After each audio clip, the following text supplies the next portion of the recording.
Hello, I'm Dr. Payal Chitranshi, ENT surgeon from Restore Hospitals on road number 1, Kukatpalli. Today, I'll be talking about otitis media. What exactly is otitis media?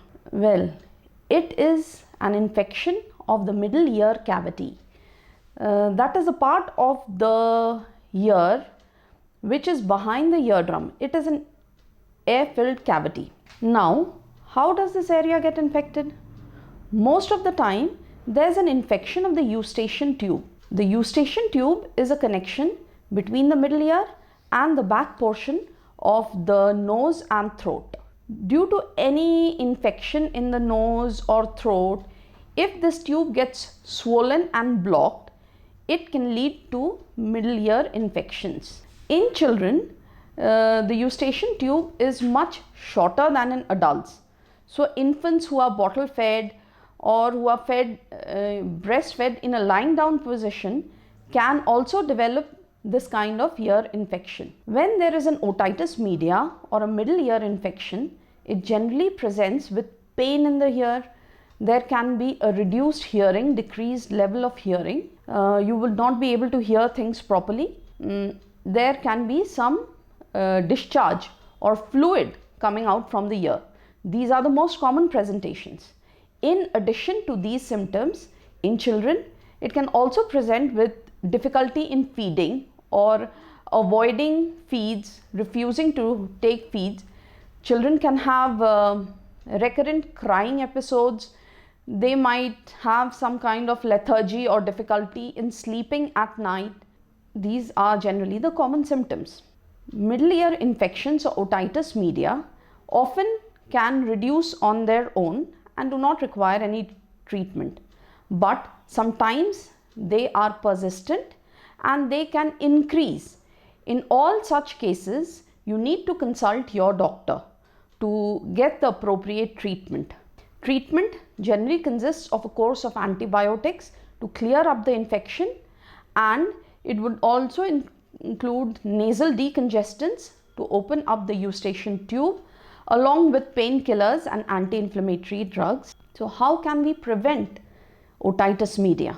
Otitis media, to know how to prevent it, we first need to know what are the things which can, add to the risk of otitis media. A seasonal change affects people in those who are prone to allergies.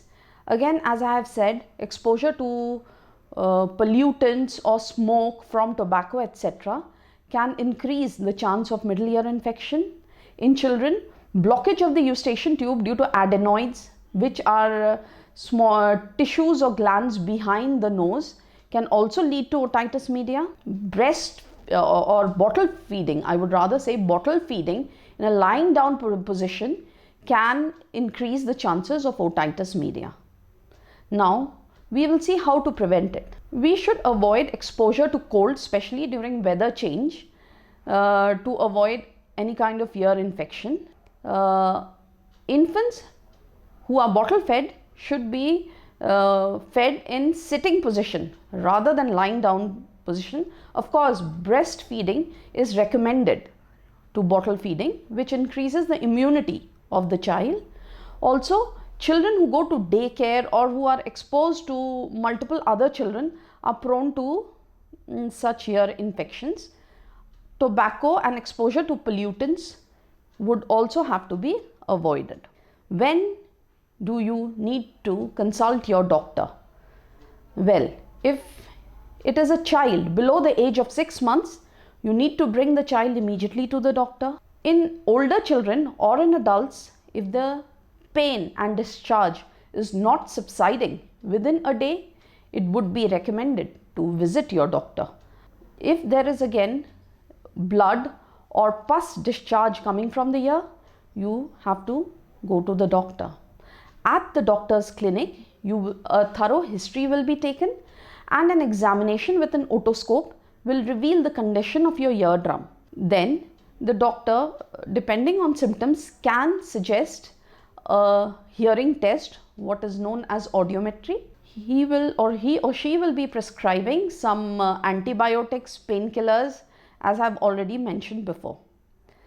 If a ear infection is not treated, it can either lead to complications like spread of infection or formation of cholesteatoma, involvement of the bone behind the ear, or it can cause a rupture of the eardrum and discharge of pus with a perforation forming in the eardrum.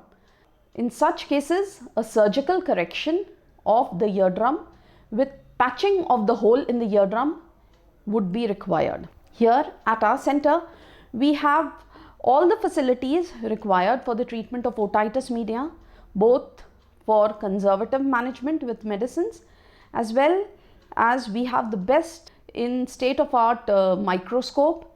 We have the best quality of equipments to deal with either medical or surgical conditions related to the ear, like otitis media. Thank you. And specifically for those patients who don't have much amount of mustache hairs or beard hairs, or in those patients who have scarring alopecias. We have many burn patients whom we did transplants on those beard areas and we got excellent results for them. But what is the reason that you go for these mustache and beard transplants?